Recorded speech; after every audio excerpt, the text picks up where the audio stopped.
요즘에 미라클 모닝 TV 방송, 유튜브 방송에서 유대교와 개신교, 유대교와 기독교라고 하는 것이 무슨 차이가 있는가, 이런 것에 대해서 나누고 있습니다. 그래서 월, 화, 수, 내일도 합니다. 목요일, 내일도 하니까 여러분이 꼭 들어보시고 그 변천기에 어떤 과정이 있었는가를 알면 성경을 더 이해하기 쉬우니까 꼭 듣고 또 들으시기를 바랍니다.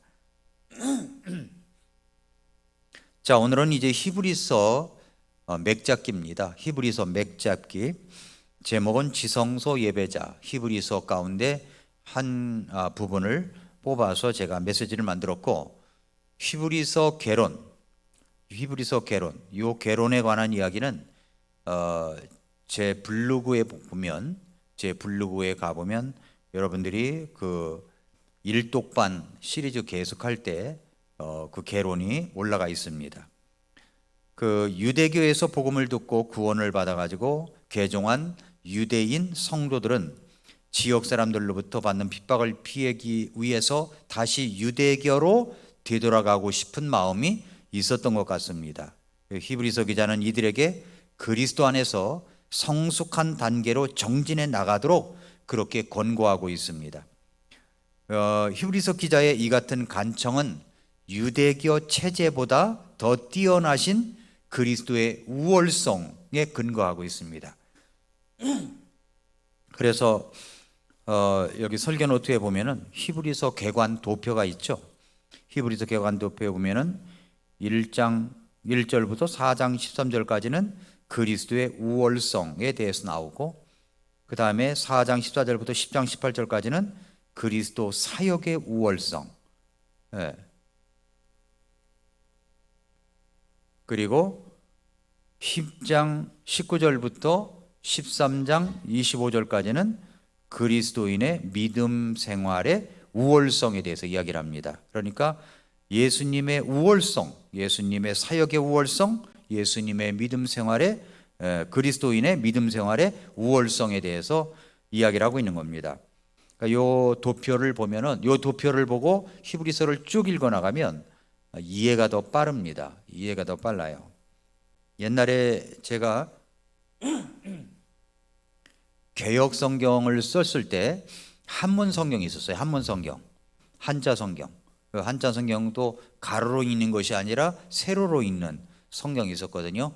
그걸 지금도 제가 갖고 있는데, 그 세로로 읽는 성경에 여백 성경이 있는데, 그때 이제 우리 집사람이 성경책을 꺼내가지고 보여줘가지고, 아, 내가 이런 적이 있었구나라고 하는 것을 봤는데, 그 책에 보면은 제가 문단별로 색연필로다가 다 표시했던 그 기록이 창세기서부터 요한계시록까지 되어 있는 것이 있습니다. 그리고 옆에 여백에는 또 메모를 하고 쓰고 느낀 점 쓰고 이랬던 것이 있는데, 우리가 성경을 볼 때 이런 개관도표를 보고서 여러분이 성경을 보고 문단을 보면서 성경을 읽어 나가면은 굉장한 도움이 됩니다. 그러나 우리 킹제임스 흠정역 성경에는 그 문단별로다가 주제가 되어 있어요. 주제가, 제목이. 그러니까 그 제목을 보고서 읽어 나가면 또 훨씬 더 도움이 될 수가 있습니다. 그래서 모세보다 뛰어나신 이유는 모세가 그리스도로 인해서 창조되었기 때문인 것이고, 모세보다 뛰어나신 이유는 모세가 그리스도인에 창조되었기 때문인데, 아론 제사장보다 뛰어나신 이유는 그리스도의 희생으로 구원이 단번에 이루어졌기 때문이고, 율법보다 뛰어나신 이유는 더 나은 언약을 세우셨기 때문이고, 이렇게 해서 예수님이 얼마나 뛰어나신 분이냐, 여러분의 믿음도 뛰어나다, 우월하다, 그렇기 때문에 여러분이 유대교로 복귀하는 것은 비교할 수 없을 정도로 놀라운 것이 많기 때문에 유대교로 돌아가면 안 된다라고 하는 것이 이 히브리서의 개관적인 이야기입니다. 그 다음에 이제 기자 이름이 있습니다. 학자마다 의견이 다르게 미상으로 이야기하지만 보통 사도 바울로 보는 견해가 많습니다. 주요 66년경에 기록이 됐고요. 주제는 유대교 인물이나 제도보다 훨씬 더 뛰어나신 그리스도에 대해서 이야기를 하고 있고, 목적은 그리스도인들에게 그리스도의 뛰어나심을 보여주고 그분께 초점을 두게 하는 것이 목적이고, 히브리서 핵심은 그리스도의 뛰어나심. 핵심 구절은 1장 3절, 4장 14절부터 16절, 12장 1, 2절 말씀입니다. 1장 3절 한번 열어볼까요? 1장을 열어보겠습니다.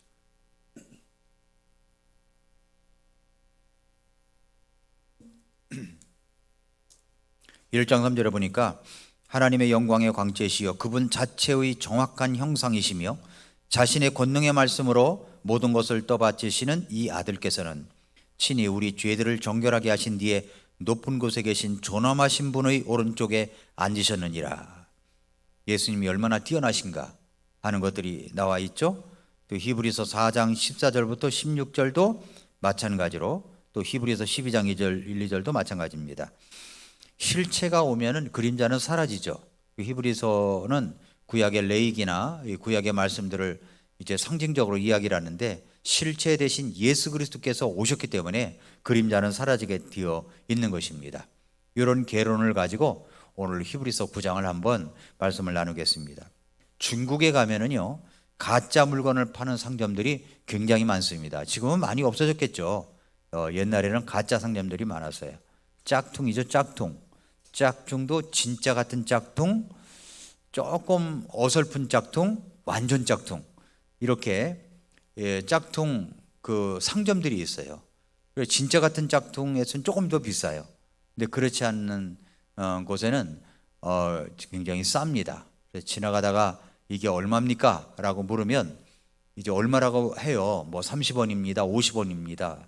뭐 70원입니다. 중국 돈으로 그렇게 이야기를 하면 또 깎는 거죠. 깎고. 그러면 한 발자국 있고 두 발자국 움직이면 이게 액수가 내려가요. 뭐 50원 해다가 45원, 두 발짝 뛰면은 40원, 한 10발짝 가면은 30원 그런다고요. 그러면 이제 저 집은 30원짜리구나 이렇게 하고서 또 다른 집에 가서 물어보고, 이렇게 해서 제일 싼 집에 가서 아까 30원이라고 그래서 30원에 달라고 뭐 이런 식으로 이제 흥정을 합니다. 이게 다 이충세 목사님한테 배운 겁니다.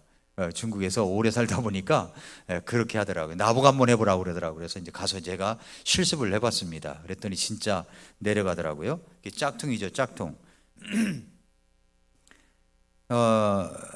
그런데 신앙도 여러분 진짜가 있고 가짜가 있다는 거 아십니까? 진짜가 있고 가짜가 있어요. 진짜 같지만 가짜 신앙이 있습니다. 가짜 신앙이. 그럼 우리 신앙은 진짜입니까? 가짜입니까? 여러분 진짜라고 믿으세요? 여러분 진짜라고 믿으십니까? 어떻게 진짜인 줄 알죠? 짝퉁 아닙니까? 아닌가요? 어떻게 짝퉁과 진짜를 구분할 수 있어요? 진짜는 내 마음에 구세주 예수 그리스도가 계신 것을 확신하는 사람들입니다. 이것은 진짜예요. 짝퉁은 모르는 거예요. 그걸 몰라요. 우리가 이 앞에서 부침개 전도를 해봐서 알지만 대부분의 사람들이 구원을 몰라요. 참 놀라운 거예요. 이건 진짜 깜짝 놀랄 일입니다.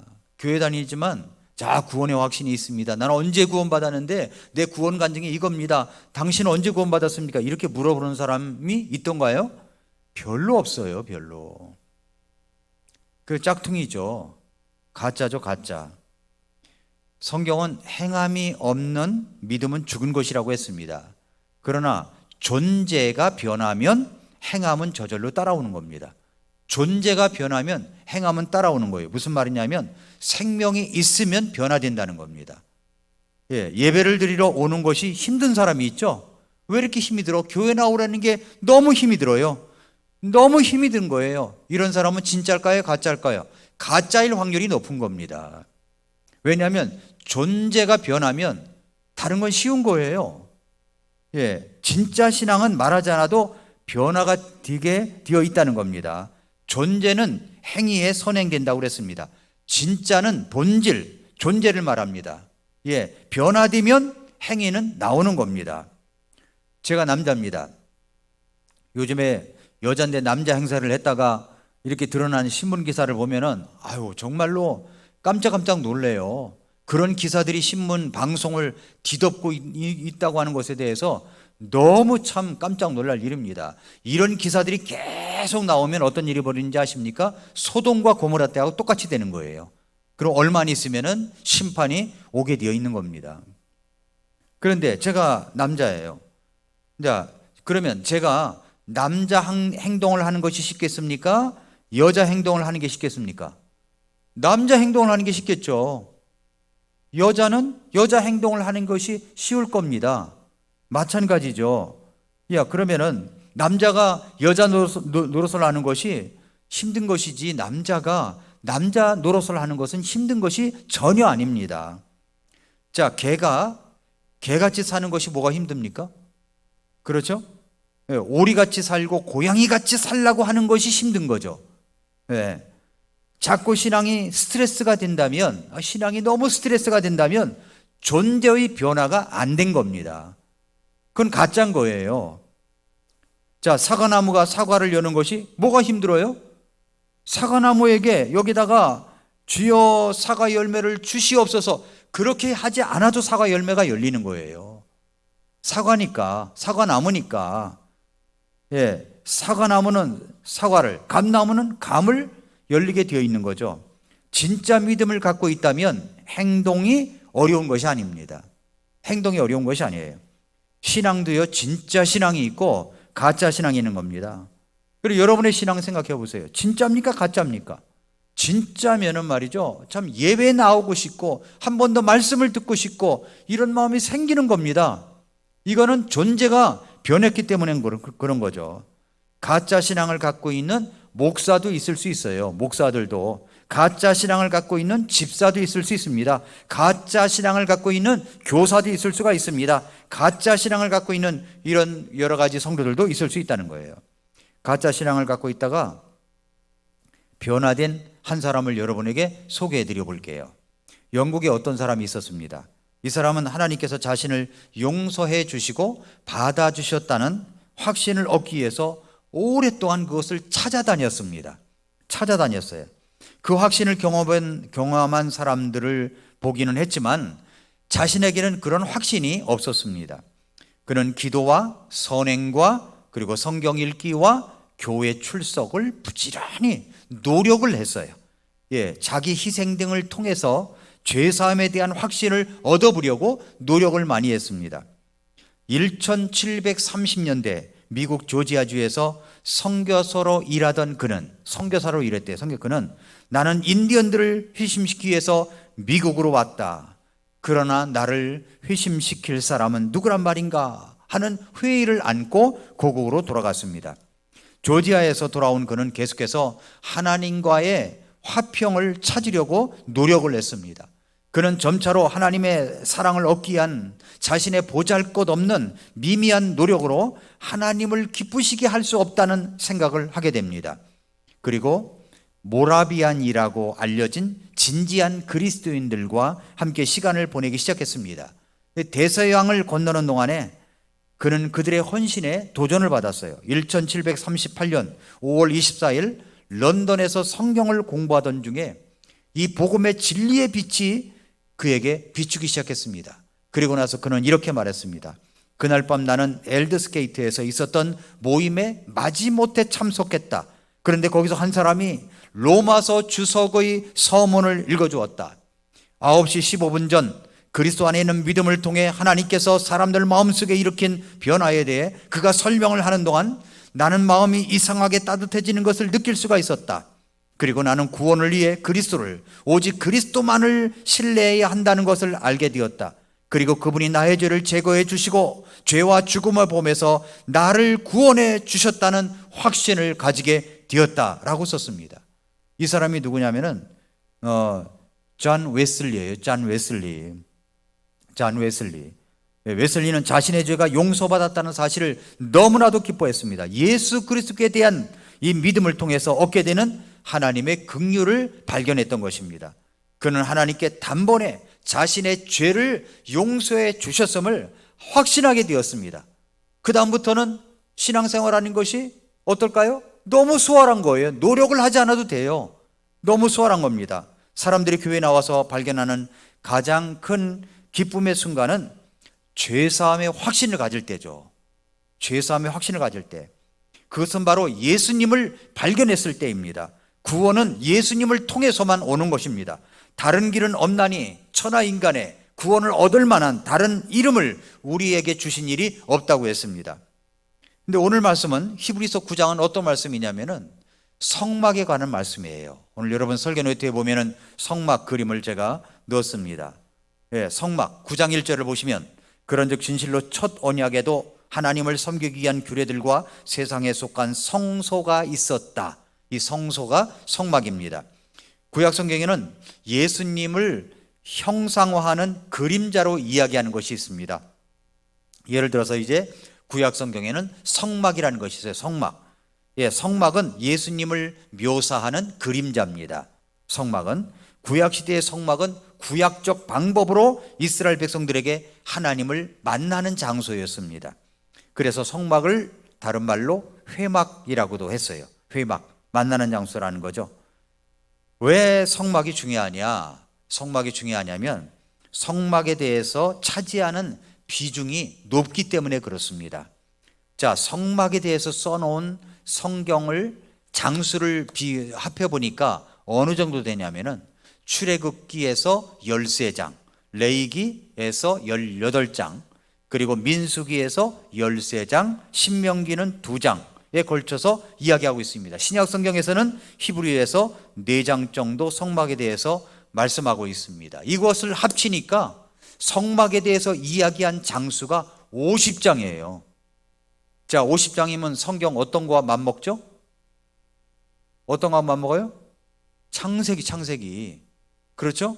창세기 분량이 성막에 관한 이야기라는 겁니다. 그러니까 성막이라는 것이 굉장히 중요한 거예요. 성막에 대해서, 그러므로 우리가 성막에 대해서 아무것도 모른다면 적어도 성경의 50장 분량, 창세기 한 권 정도는 모르고 있다는 이야기가 되는 겁니다. 그래서 이제 성막에 대해서 차지하는 비중이 그렇고, 또 성막의 건축에 대한 성경의 관심도가 굉장히 높아요. 예, 출애굽기 24장 17절부터 18절에 보면은 이스라엘 자손의 눈에는 주의 영광의 출현이 그 산의 꼭대기에 있는 삼키는 불처럼 보였더라. 모세는 구름 한가운데로 들어가 그 산 위로 올라갔고 밤낮으로 40일 동안 그 산에 있었더라 그랬습니다. 자, 모세가 시내산에 얼마 동안 머물러 있었다고요? 40주야. 40일 동안. 모세가 시내산에 머물러 있는 동안은 무엇을 했습니까? 출애굽기 25장에 보면은 성막에 관한 설계도를 언급하고 있습니다. 출애굽기 25장 8절에 보니까 또 내가 그들 가운데 거하도록 그들이 나를 위해 성소를 만들게 하라라고 했습니다. 하나님께서 성막에 관한 설계도를 모세를 통하여 이스라엘 백성에게 계시하여 주셨습니다. 그 기간이 얼마라고요? 40일이에요. 하나님께서 이 세상을 만드신 것은 며칠 만에 만드셨어요? 6일 만에 만드신 거예요. 그런데 성막에 관한 이야기를 물론 다른 것도 있었겠지만 40일 동안 시내산에서 하나님과 대면하면서 이야기를 나눈 동안에 성막 설계도를 가지고 내려온 겁니다. 하나님이 40일 동안 그 설계도를 모세에게 계시하신 이 성막이 가지고 있는 이 비밀이 얼마나 엄청납니까? 우리는 6일 동안 창조하신 하나님의 우주의 한 조각을 아직도 탐구하지 못하고 있습니다. 따라서 우리는 40일 동안 모세와 시간을 보내시면서 모세에게 계시하신 이 성막의 설계도는 얼마나 위대한 진리의 비밀을 담고 있는 사건인가를 짐작할 수가 있어야 된다는 겁니다. 출애굽기 25장부터 성막에 관한 묘사가 나옵니다. 38장부터는 이 성막을 건축하는데 소요되는 물량이 나와요. 금이 얼마나 들어갔냐? 금이 3톤이 들어갔어요. 3톤. 예, 은은 4에서 5톤, 동은 4톤이 들어갔습니다. 많은 보석과 제목들이 동원되었습니다. 그래서 이것을 오늘날의 액수로 따지면 얼마나 되느냐 했더니 이것을 계산했던 시점에서 7조 원이 들어갔답니다. 7조 원. 그러니까 성막 그 텐트 하나에 7조 원의 건물이 된 거예요. 7조 원. 그 다음에 성막은 상징성의 중요성이 있습니다. 성막 그 자체도 중요하지만 이것을 가지고 있는 상징성의 교훈이 얼마나 중요한지 모릅니다. 그래서 히브리서 8장 5절에 이 제사장들은 모세가 성막을 만들려 할 때 하나님께 권고받은 바와 같이 하늘에 있는 것들의 본보기와 그림자를 섬기나니 이는 그분께서 이르시되 너는 조심하여 산에서 네게 보여준 양식에 따라 모든 것을 만들라 하시기 때문이라 라고 했습니다. 그러니까 성막의 이 상징성의 중요성이 얼마나 큰가 이것을 알 수가 있다는 거죠. 자, 성막이 어떤 곳입니까? 하나님께서 자신을 죄인에게 계시하시는 곳입니다. 하나님께서 죄인과 함께 거하시는 곳입니다. 하나님께서 죄인을 만나주시는 곳입니다. 하나님께서 죄인에게 말씀하시는 곳입니다. 하나님께서 죄인을 받아주시는 곳입니다. 하나님께서 죄인을 용서하시는 곳입니다. 하나님께서 죄인으로부터 재물을 받아주시는 곳입니다.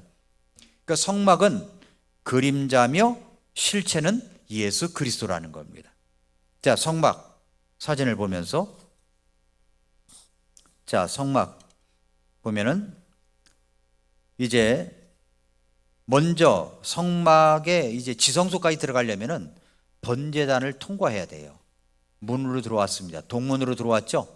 예수님께서 말씀하셨습니다. 나는 문이니 그랬죠. 예수님이 문이에요. 예, 문은 하나밖에 없어요. 성막의 문은 하나밖에 없습니다. 예, 문이니. 그래서 번제단을 통과해야 돼요. 한번 레위기를 한번 열어보겠습니다. 레위기 1장, 예, 레위기 1장 1절부터 보겠습니다. 자, 레위기 1장 1절 보니까 주께서 모세를 부르시고 회중의 성막에서 그에게 말씀하여 이르시니라. 이스라엘 자손에게 말하고 그들에게 이르라. 너희 중에 누가 주께 헌물을 가져오려거든 너희는 가축에서 곧 소떼나 양과 염소떼에서 너희 헌물을 가져올지니라. 소떼나 양과 염소떼, 여기서 헌물을 가져오라는 겁니다. 이게 지금 뭘 드리는 거죠? 태워서 드리는 번제 헌물입니다. 그 위에 주제가 나와 있죠. 3절, 만일 그의 헌물이 소떼의 태우는 희생물이면 그는 흠없는 수컷을 드리되 자원하여 자기 의지대로 회중의 성막문에서 주 앞에 그것을 드릴 것이요 번제 헌물의 머리에 안수할지니 그러면 그를 위해 속죄가 이루어지도록 그를 대신하여 그것을 내가 받으리라. 그는 주 앞에서 그 수소를 잡을 것이요 그는 주 앞에서 그 수소를 잡으래요. 아론의 아들들인 제사장들은 그 피를 가져다가 회중의 성막문 옆에 있는 제단 위 사방에 그 피를 뿌릴 것이며 또 그는 그랬죠? 그 번제 헌물의 가죽을 벗기고 그것을 여러 조각으로 자를 것이요 7절, 제사장 아론의 아들들은 제단 위에 불을 두고 불 위에 나무를 가지런히 놓을지니라. 아론의 아들들인 제사장들은 그 조각들과 머리와 기름을 제단 위에 불 위에 있는 나무에 가지런히 놓을 것이나 그가 그것의 내장과 다리를 물로 씻을 것이요 제사장은 전보를 제단 위에서 태우는 희생물 곧 주께 향기로운 냄새로 드리는 화제 헌물로 삼을지니라. 만일 그의 헌물이 때 곧 양이나 염소 떼에서 취한 태우는 희생물이면 그는 흠없는 수컷을 가져다가 그는 그랬죠. 그가 누굴까요? 제단 북쪽에서 주 앞에서 그것을 잡을 것이요 그가 그걸 잡는 거예요. 제물을 잡는 겁니다. 아론의 아들들인 제사장들은 그것의 피를 제단 의 사방에 뿌릴 것이니라. 그가 나오죠. 여기도 그는 그것의 머리와 기름과 함께 그것을 여러 조각으로 자를 것이요 제사장은 그것들을 제단 위에 불 위에 있는 나무에 가지런히 놓을 것이며 그가 할 일이 있고 제사장이 할 일이 있어요. 13절, 그가 내장과 다리를 물로 씻을 것이요 제사장은 그것 전부를 가져다가 제단 위에서 태울지니 그것을 태우는 희생물 곧 주께 향기로운 냄새로 드리는 화제 헌물이니라. 14절, 만일 여기 또 그가 또 나와요. 그가 주께 헌물로 바치는 태우는 희생물이 날짐승이면 그는 산비둘기나 집비둘기 새끼 중에서 자기 헌물을 가져올 것이요 제사장은 그가 할 일이 있고 제사장이 할 일이 있어요. 그것을 제단으로 가져다가 그것의 머리를 비틀어 제단 위에서 그것을 태우고 그것의 피는 제단 곁에서 짤진이라 그랬습니다. 그는 하고 제사장이 나오고 레인이 나오고 그렇죠. 자, 여기서 이제 우리가 하나님께 나아가려면 번제단을 통과해야 된다는 겁니다. 그리고 이제 희생 헌물을 가지고 와서 잡아야 돼요. 누가요? 드리는 사람이. 그가 그랬잖아요. 드리는 사람이 잡아야 되는 거예요. 여러분, 닭 잡아보셨어요? 닭 못 잡아보셨어요? 닭. 시골 사람들은 이제 닭을 잡아보잖아요. 아유, 끔찍해서 이야기가 어렵고, 하여튼 저도 닭을 잡아봤어요. 뭐 급소를 눌러야 된다고 날개죽지 옆에를 꽉 눌러가지고, 죽이려면 빨리 죽여야 되는데 이게 누르고 있으면 이게 얼마나 숨이 막히겠습니까? 또 손가락 저릴 정도로다가 누르고 안 죽으니까 또 다른 조치를 하고. 근데 여기 보세요. 이거 희생업무를 드리는 사람이 가지고 와서 그걸 잡으래요. 조각을 내래요. 자, 왜 그랬을까요? 뜰로 왔습니다. 뜰에 거하는 사람은 번제단에 가야 돼요. 뜰에 거하는 사람은 제물을 드리는 당사자가 잡아야 합니다. 그 작업이 잔인하고 힘든 작업이에요. 예. 옛날에 소를 잡는 사람을 뭐라고 그랬어요? 백정이라고 그랬잖아요. 그리고 막 무시했잖아요. 그걸 내가 잡아야 돼요. 그 죽어가는 짐승이 누굽니까? 그걸 죽어가는 짐승이 나란 말이에요. 거기다 안수해가지고 그 나란 말입니다. 내 죄가 전가가 된 겁니다. 내 죄가. 짐승을 잡아 죽이면서 내가 죽는 체험을 해야 되는 겁니다. 짐승을 잡아 죽이면서 내가 죽는 체험을 하는 거예요. 번제단에서는 희생의 속죄 헌물이 드려졌습니다. 번제단의 희생 제물은 인류의 죄를 대속하기 위해서 죽으신 예수님을 예표하는 것입니다. 번제단이 있죠. 뜰에 뭐가 있냐면 번제단이 있고 또 물두멍이 있죠. 물두멍 찾아보세요. 물두멍 보십니까? 놋제단이 있고 그 다음에 물두멍이 있잖아요. 물두멍은 제사장들의 손과 발을 깨끗이 씻기 위해서 마련된 곳입니다. 물두멍이란 말은 씻는 곳이에요. 내 자신의 모습을 바라보고 씻는 곳이 바로 물두멍인 것입니다. 나 자신의 이미지에서 하늘의 이미지가 오버랩 되어 있는 것처럼 되어 있습니다. 이 물은 바로 인류의 죄를 깨끗이 씻어주시기 위해서 흘리신 그리스도의 보혈을 상징하는 것입니다. 번제단과 물두멍은 바로 우리 주 예수 그리스도를 상징하는 겁니다. 예수 그리스도를 보고 있으면 내가 보이는 겁니다. 내 죄가 보이고 내 잘못을 보이고 그렇다는 거죠. 그래서 이제 번제단을 통과합니다. 그 다음에 이제 성소로 들어가죠. 제사장이 성소로 들어갑니다. 물두멍을 통과해가지고 성소로 들어갑니다. 성소가 있고 지성소가 있죠. 먼저 성소는 뭐라고 상징하냐면은 성장함이 있었다는 거예요. 성소는 성장하는 곳. 예. 자, 성소에 뭐가 있습니까? 세 가지가 있죠. 뭐가 있어요? 들어가자마자 오른쪽에는 보여주는 빵을 두는 상이 있고, 예, 왼쪽에는 등잔대가 있고, 가운데에 저 휘장 앞에는 향제단이 있죠. 향제단, 분향단이라고도 합니다. 자, 여기서 이제 빵상이 있어요. 보여주는 빵을 두는 상이 있습니다. 자, 금으로 된 이 빵상에는 12개의 빵이 준비되어 있습니다. 12개의 빵이. 제사장은 안식일마다 차려져 있던 빵을 먹고 새 것으로 바꿔 놓았습니다. 이것은 하나님의 백성들이 진짜 생명의 빵이신 예수님을 빵을 바치고 있는 빵상은 예수님이 그의 백성을 항상 돌보고 계심을 보여주는 것입니다. 그리고 백성들이 진짜 생명의 빵이신 예수님을 늘 묵상하고 이를 통해 성장하며 하나 되어야 함을 강조하고 있는 것이 바로 여기서 보여주는 빵을 두는 상을 말하는 겁니다. 그 다음에 이제 등잔대가 있죠. 금촛대라고도 하고 등대라고도 합니다. 어두운 세상에 빛을 비추는 예수님의 사역을 의미합니다. 아침 저녁으로 이 금촛대에 등잔대에 감람유를 넣어야, 올리브유를 넣어야 빛을 발할 수 있었듯이 성도는 성령의 도움이 있어야 빛된 삶을 살 수가 있다는 겁니다. 또 제사장들이 늘 등대에 불이 꺼지지 않도록 점검을 해요. 성도는 늘 자신의 모습을 살펴야 함을 교훈받습니다. 여러분 옛날에 이렇게 이제 불을 이렇게 켜놓으면 속에다가 석유를 넣고 이제 이렇게 불을 켜놓으면은 불똥이 생겨. 불똥을 제거해주면 불이 환하게 더 밝아집니다. 그것처럼 여기서 이게 빛이 잘 비춰지도록 올리브유를 계속 공급을 해야 된다는 거죠. 그 다음에 이제는 향제단이 있습니다. 분향단. 아침 저녁으로 향기로운 향을 피웠는데 이 향은 소합향, 나감향, 풍자향의 향품을 유향에 섞어서 만들었습니다. 향은 오직 하나님께만 드리기 위해서 만들어야 했습니다. 이 향은 뭘 말하냐면은 성도들의 기도를 상징하는 것으로 매일 향을 피워가지고 하나님께 올려드리듯 우리 성도들도 끊임없이 하나님께 기도해야 함을 말해주고 있는 겁니다. 자, 이렇게 이제 성소에서 일어난 일 세 가지가 있다고 그랬죠? 예, 보여주는 빵을 두는 상, 그리고 등잔대, 향제단 있습니다. 그 다음에 휘장을 지나서 지성소로 들어갑니다. 세 번째 뭐라고 그러냐면은 지성소 예배의 경험을 가져야 합니다. 그래서 오늘 제목이 지성소 예배자예요. 지성소에 들어갔더니 뭐가 있어요? 언약궤가 있죠. 법궤, 언약궤. 예, 언약궤가 있습니다. 아론의 쌍난 지팡이, 만나 항아리, 십계명에 쓰여진 돌판이 들어 있습니다. 이것들은 모두 다 부활과 생명이신 예수님, 하늘의 참 양식이신 예수님, 말씀이신 예수님을 상징해서 보여주는 겁니다.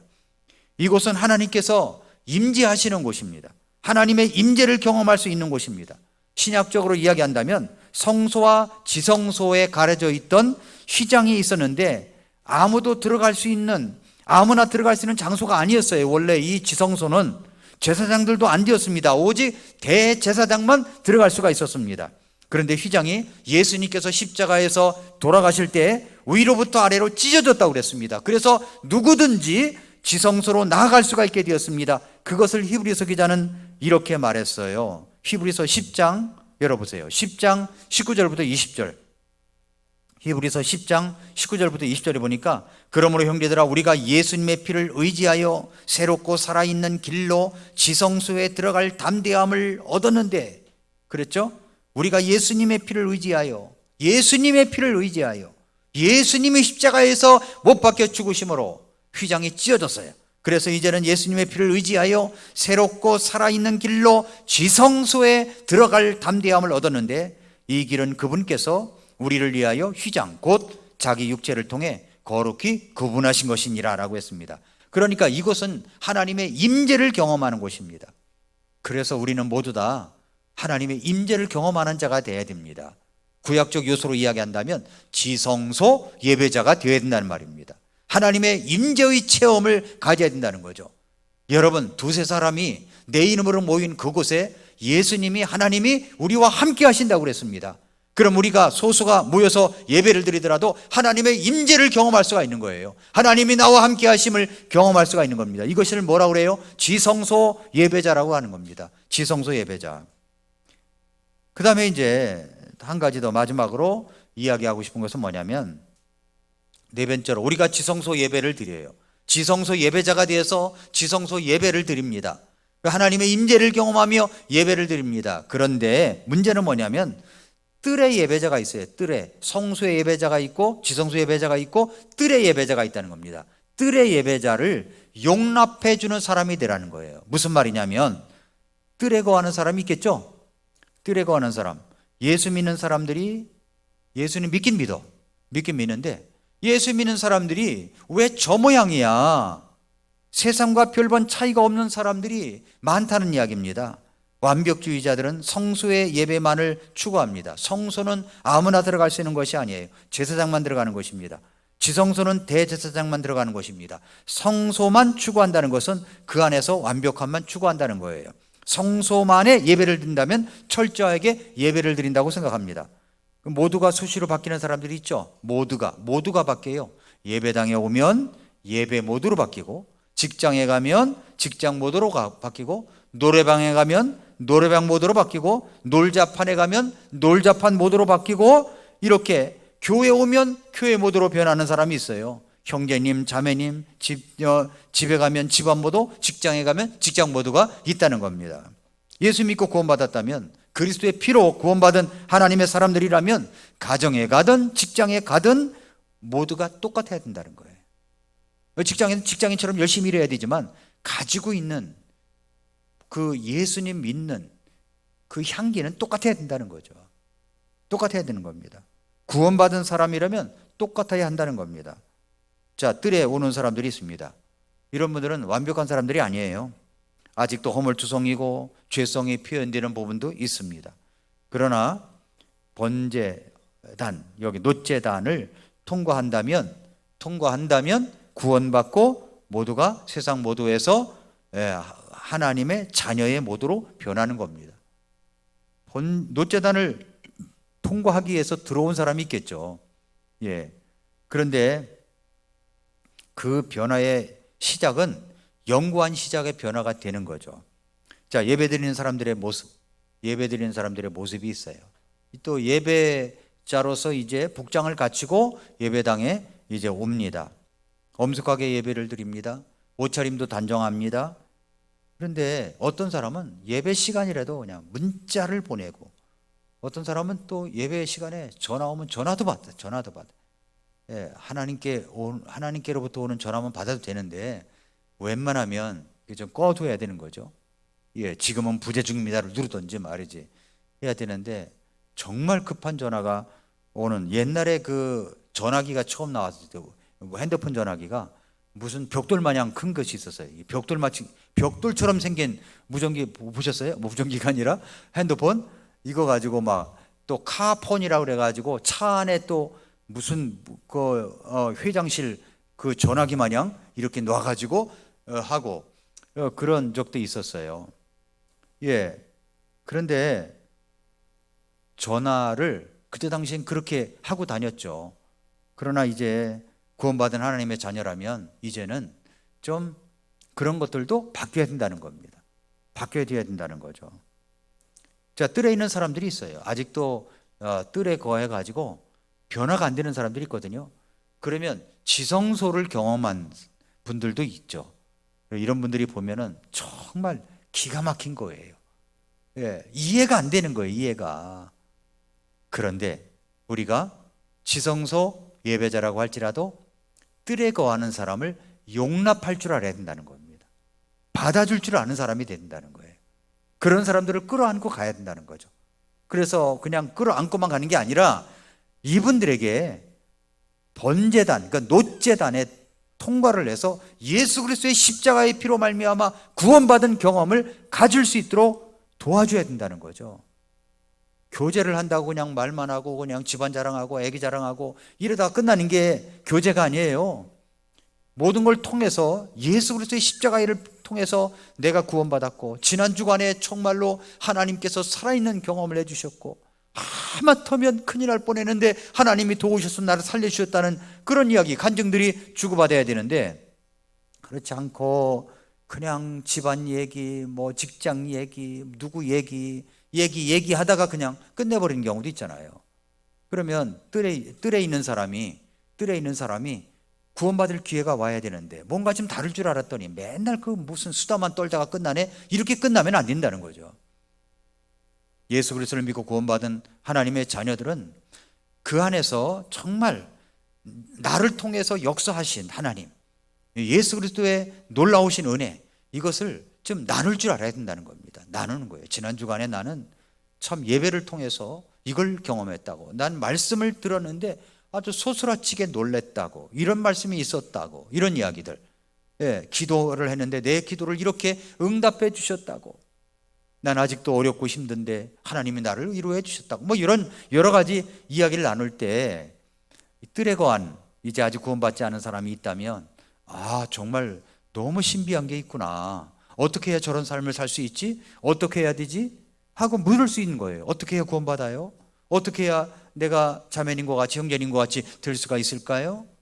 그럴 때 십자가에 예수 그리스도의 피를 통해서 구원받아야 된다는 것, 바로 노제단을 통과해야 된다는 것, 그걸 이야기해 줄 수 있는 사람이 되어야 된다는 거죠. 그러므로 우선 밖에 있는 사람들을 뜰로 들어오게 해야 됩니다. 뜰로 들어오게 해야 돼요. 예. 그러니까 뜰에 거한 사람, 이제 교회 나오기 시작한 사람들이라고 볼 수가 있겠죠? 비유를 들자면 그런 사람이 있다는 겁니다. 그러면 이제 교회 나오기 시작했어요. 아직은 변화되지 않은 사람이죠. 그렇죠? 이제 어떤 자매가 결혼하고 싶어서 오빠를 데리고 왔다고 생각해봐요. 오빠. 그럼 아직 변화되지 않은 오빠야. 목사님, 다 정말 마음에 다 맞아요. 아직 구원받지 않은 것 빼고는 다 맞아요. 그러면 다 안 맞는 거예요, 사실은. 다 안 맞는 거예요. 그래서 뜰에 거하고 있는 사람들, 이런 분들을 정말 예수님 믿을 수 있도록 도와줘야 된다는 겁니다. 우리는 성숙을 위하여 성소로 향해야 되고 지성소를 향한 하나님의 임재를 경험하는 그런 믿음을 갖고 이때 뜰에 거하러 들어오는 분들을, 이런 분들을 환영하고 안아주고 감싸주고 해야 된다는 겁니다. 그것이 바로 이제 우리 교회에 새로 오는 사람들이 있을 때는 거예요. 자, 이런 게 있습니다. 새로 온 사람들이 있습니다. 그러면 나만 열심히 예배 드리면 안 되는 거예요. 나만 열심히 해야 되는 게 아니라 새로 온 사람이 혹시 불편한 게 있나? 성경은 찾나? 찬송은 잘 부르나? 성경책은 있나? 이런 걸 살펴보는 거죠. 그러면 누군가 그 옆에 가서 예배를 같이 드리면서 도와줘야 되는 거죠. 도와줘야 되는 겁니다. 그런데 나만 열심히 예배 드려요. 나만. 그것은 올바른 성숙한 사람이 아니라는 겁니다. 그 새로운 분이 왔어요. 그러면 식당에 가서 식사를 합니다. 혼자 여러분 밥 먹으러 가는 거 어려운 거 아시죠? 너무너무 어려워요. 혼자 밥 먹으러 가는 거는. 그러면 누군가 안내를 해줘야 되는 겁니다. 안내를 해줘가지고 같이 가서 밥을 먹자. 그러면서 이야기를 하고 같이 이야기하고 잘 지냈냐, 누구냐, 나는 누구다고 뭐 이야기하면서 교제할 수 있어야 된다는 겁니다. 그럼 그 인상이 잊혀지지 않고 남는 거예요. 이것이 바로 하나님의 임재를 경험한 성숙한 그리스도인들이 용납해 주는 겁니다. 받아주는 거예요. 이런 분위기가 되어 있을 때 이 교회가 참 좋은 교회구나, 성숙한 교회구나, 건강한 교회구나, 이걸 알 수가 있다는 거죠.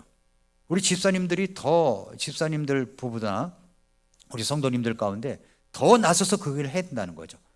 그냥 교회 와서 가만히 앉았다 예배드리고 가만히 가는 그것이 성숙한 자가 아니에요. 그건 자기밖에 모르는 거예요. 그게 아니라 예수님 믿고 구원받았다면 더 성숙을 향해서 나아가야 된다는 겁니다.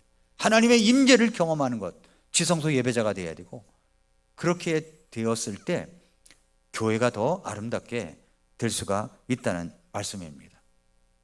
히브리서 말씀을 이야기하자면, 이것을 이야기한다면 너무너무 깊고 오묘한 말씀들이 많아가지고 이 9장이죠. 한 장 성소에 관한 이야기만 했지 다른 것은 하지도 않았는데도 얼마나 놀라우신 말씀이 있는지 이루 말할 수가 없습니다.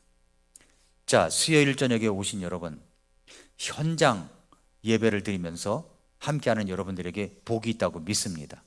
예, 어쩔 수 없어서 못 오시는 분들은 영상을 통해서 예배를 드리고 또 말씀을 드려야 된다고 생각합니다. 그러나 어쩔 수 있는 분들은 예배에 나오셔서 함께 예배를 해야 됩니다. 그랬을 때 우리의 모습은 더욱더 성숙한 자가 될 수가 있게 되는 것입니다. 자, 오늘 히브리서 집에 가시면 1장부터 한번 쭉 읽고 주무셔 보세요. 그 계열을 가지고 읽고 주무셔 보세요. 그러면 히브리서 말씀이 전보다도 더 많이 이해가 될 것입니다. 기도하겠습니다. 하나님 아버지 감사합니다.